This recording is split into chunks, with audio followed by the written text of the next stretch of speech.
How to transfer money in TradingView. In this video, I will show you how can you easily transfer your money in TradingView application. So without any delay, let's get into it. For that, firstly open your application or simply go to its official website.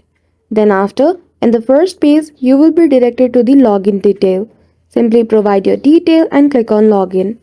After you have logged in your account, at the left hand side you will see a menu where you need to click the option of My Wallet. After that, you will see the option of Transfer From, Transfer To, and then Transfer Amount. You need to fill all the details and then after you need to click on Submit. After that, your amount will be successfully transferred to your TradingView application. So that's it. That is how easily you can transfer your money to TradingView application. So I hope you found this video helpful.